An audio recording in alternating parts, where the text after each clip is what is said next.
How's everybody doing? I hope happy, healthy, and safe. So if you're new here, hello. My name is Christina.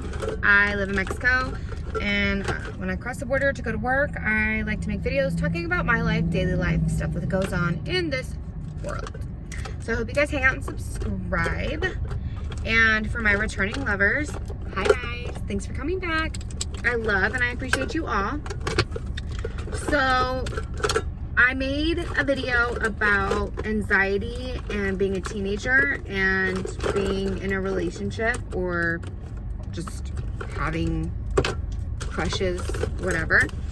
And I also got a request for anxiety while being a mom. And you know what? I've had anxiety. I didn't know it was anxiety when I was younger, but I've had anxiety. I'd say from my 12 to now.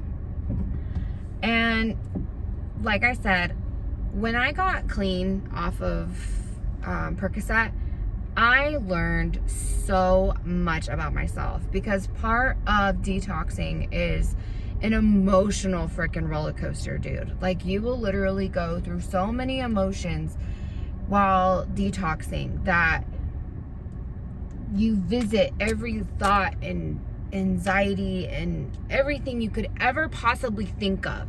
I feel like you go through those thoughts while detoxing.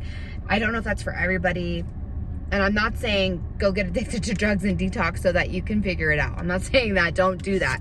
But I'm just explaining how I came on, how I got to where I'm at now with my own anxiety, because I do still have anxiety. However, I feel like I deal with it a lot better than I used to because of the things that I've learned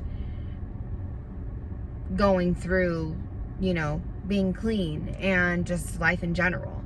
So first of all, I want to say anxiety as a mom is hard. And I feel like it was a lot worse for me when I first became a mom, when I had my first child.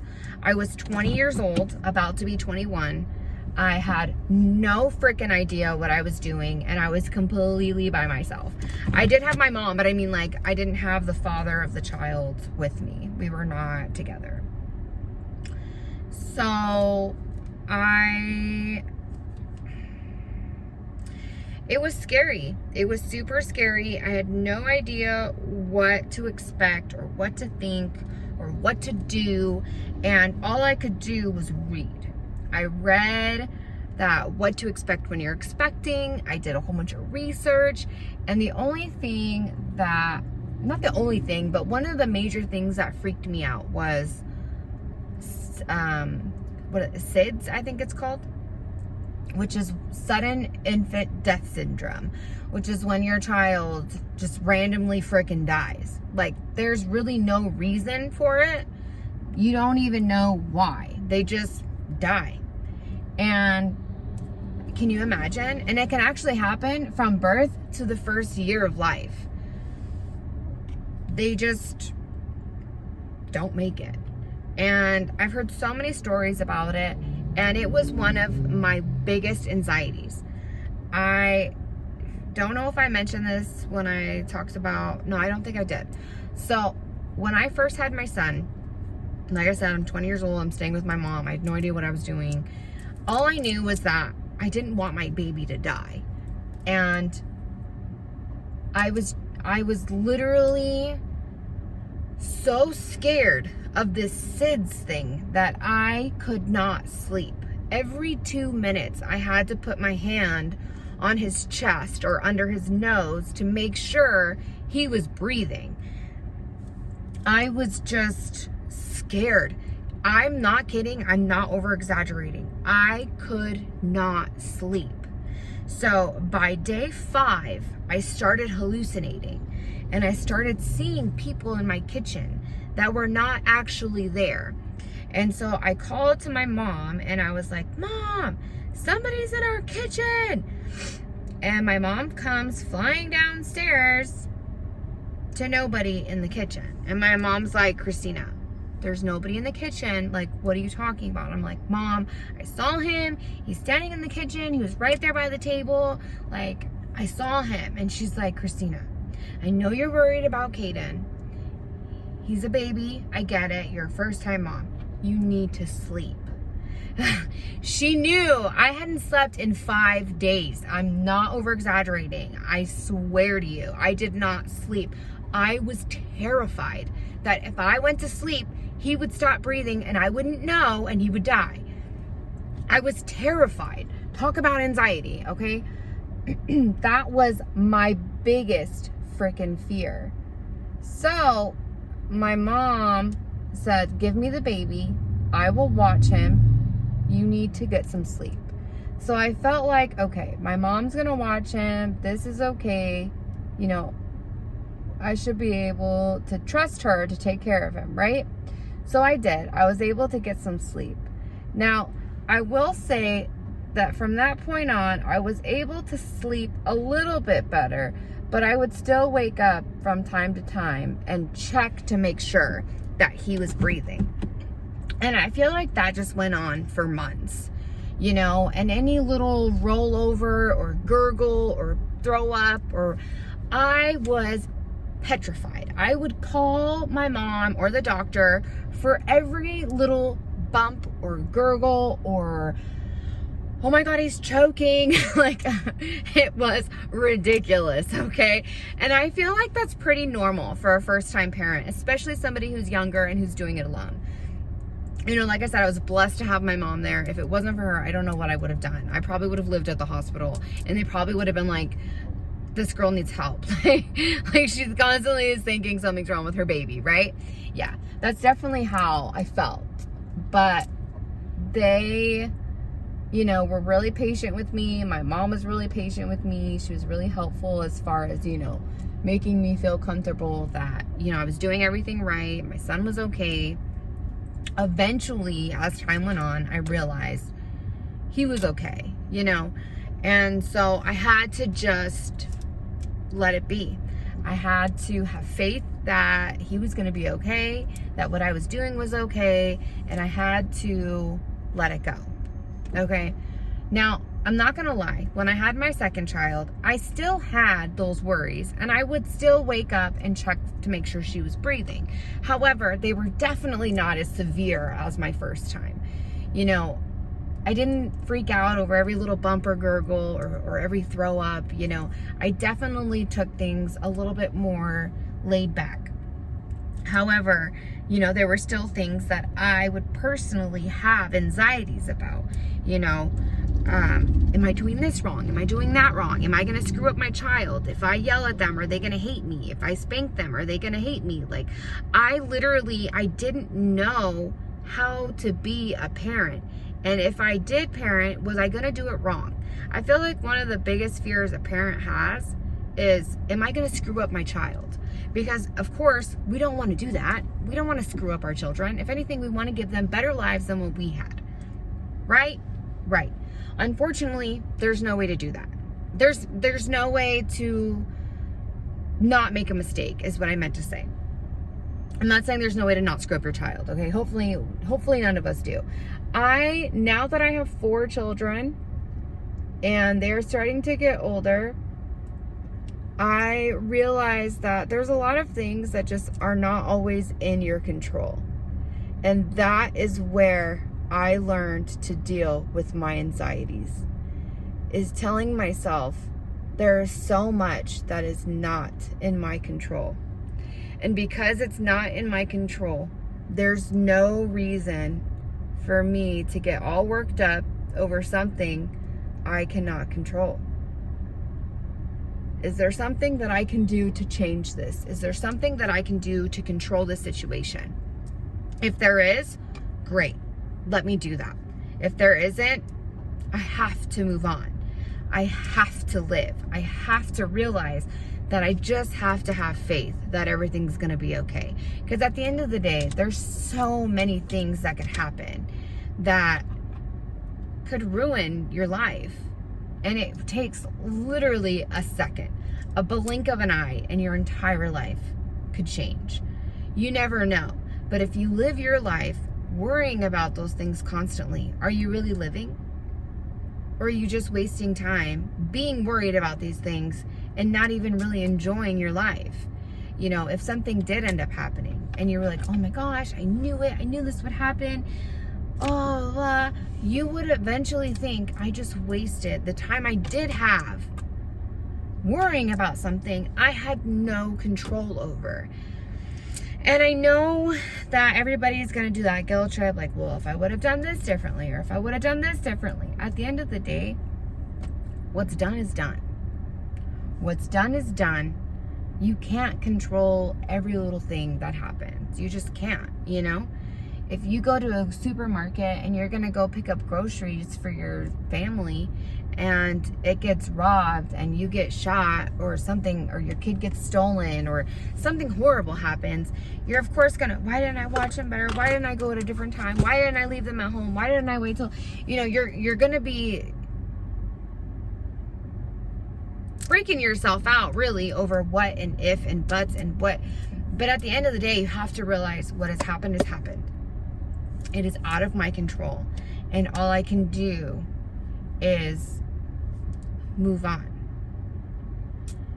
And I know for certain situations that's going to be way more difficult than others. You know, I'm not saying as far as like if something horrible was to happen, you just have to forget about it, move on. No, of course not. You're going to have to grieve and do all that stuff. But I'm talking about the anxieties leading that if something doesn't happen, you know what I mean? I know a lot of people, they have anxiety about driving. You know, some other car could come out of nowhere and hit them. And so they're constantly worried about driving, and they're constantly careful, and they're constantly looking around at all the different cars, and, you know, they drive slower than everybody else. And, you know, being too careful can actually be more dangerous, because it can make people drive crazy around you to get around you because you're driving so cautiously. And then you could just end up causing an accident anyway because you're driving cautiously. You know, have you ever seen somebody get pulled over for doing lower than the speed limit? Because I have. And, you know, it's definitely still a safety concern.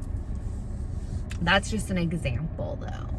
So, in order to deal with these anxieties, you just, like I said, have to tell yourself, can I control any of this? You have to believe that what you're doing is the best. It's hard. It's hard. You have to have some type of confidence in the decisions that you're making. You need to trust your values and what you believe in and the choices that you make and the decisions that you make. You can't just keep sitting there and second guessing yourself, because you really are wasting time that you could be enjoying with them instead of sitting there freaking out, worrying about every little decision and move you make. Think about what you want to do. Be confident in that decision. Do it. And then deal with whatever those consequences are, whether they're good or bad. Learn from it if it's bad. And then go from there. You know, I try and take everything as it comes. And if I realize I made a mistake, well, crap, I made a mistake. Let me do what I need to do to fix that or to learn from that and make sure that I don't do it again and grow from that. There is no perfect parent. There just isn't. You're going to make mistakes. It's inevitable. I don't know one parent who has never made a mistake.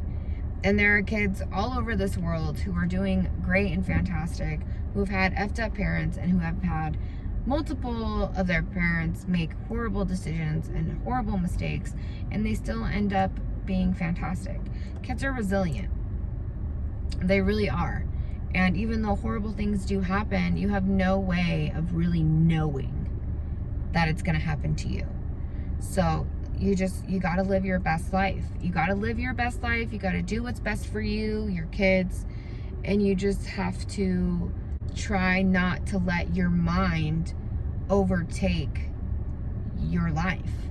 You know, when you find that your mind starts racing and you're having anxiety over a situation, you need to step aside and look around and focus on things that are happening around you.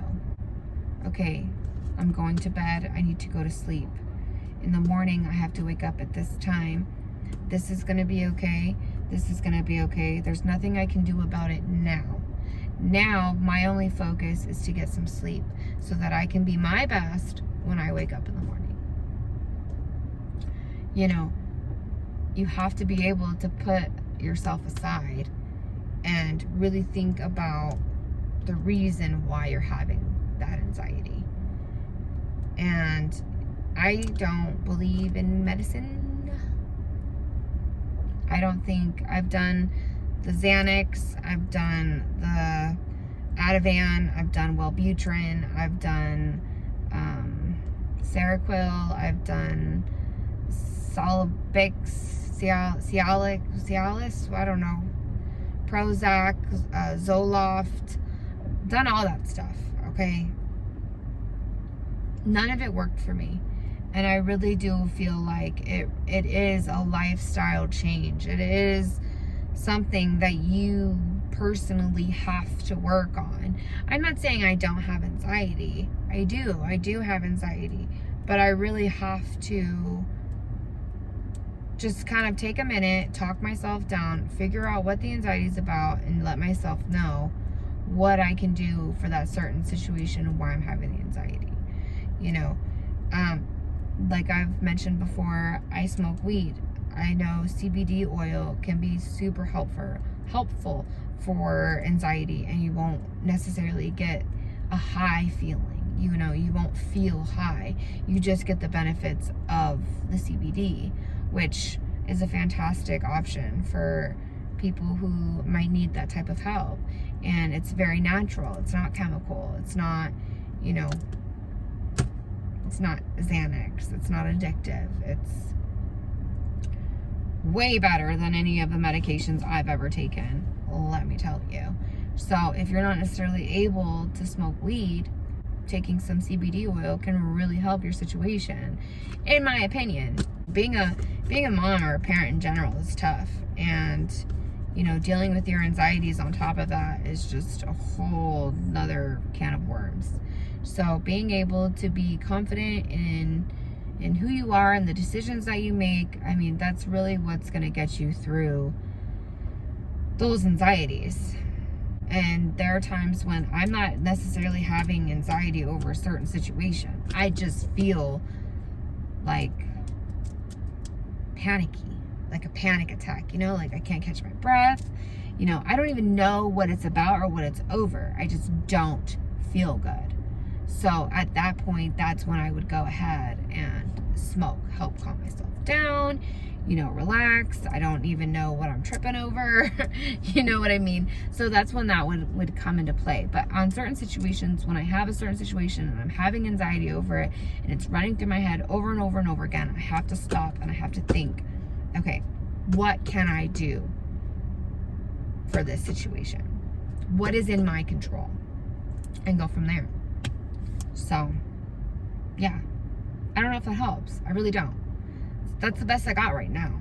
If I think of more elaborate explanations, I will do a part 2. But for now, that's what I got. If you guys have any other specific questions, let me know, and I will do my best to address those.